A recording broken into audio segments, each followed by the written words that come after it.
Today's coaster countdown is with the top roller coasters at Heide Park in Germany. This is a great park that is oftentimes overlooked. Normally with these countdowns I do top 10s, however Heide Park is not home to 10 coasters. So we're simply looking at the top 8. But they do have some great rides, so let's get right into this. Number 8 is their kid coaster, Indie Blitz. What's weird about this coaster is its Indian theme. The head of the train is an Indian. If you ask me, it's kind of creepy looking though. Number 7 is the Vekoma SLC Limit. These coasters are clones that are parks all over the place, and they're generally considered rough rides, and so that is why it's coming in at number 7. Number 6 is a sit-down looping coaster. It goes upside down 4 times and was manufactured by Vekoma. And when you're looking at that picture, don't be confused about which one this is. Limit and Big Loop are both white and are right next to each other.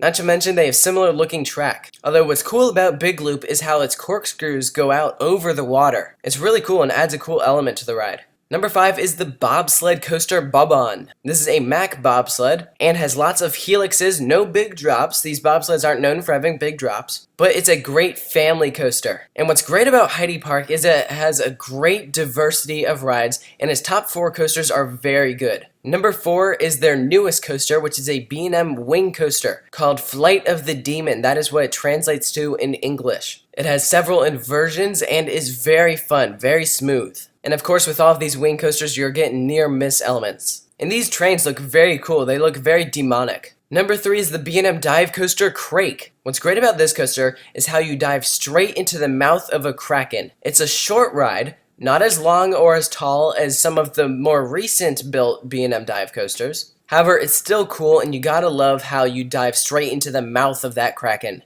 That is by far the best part of this coaster, and it's what sets it apart from other B&M dive coasters. Number 2 is the Launch Coaster by Intamin. This thing stays low to the ground, has several airtime hills and banked turns, and it is fast and fun. It's a shorter ride, which does kind of stink. You kind of wish it was longer. But this is one of those coasters where it doesn't have to be tall or fast to be awesome, because this ride rocks. Coming in at number 1 is Colossus, one of the largest wooden coasters out there. If you know El Toro at Six Flags Great Adventure, this coaster is very similar. It just has a slightly different ending. It has a steep drop, lots of great huge airtime hills, some banked turns, a helix, and it's smooth. This is a prefabricated wooden coaster, which means when they built it, they didn't have to cut the wood on site. They essentially put it together like a Lego set or something like that. It makes for a smoother ride, and it's very fun, and is by far the best coaster at Heide Park in Germany.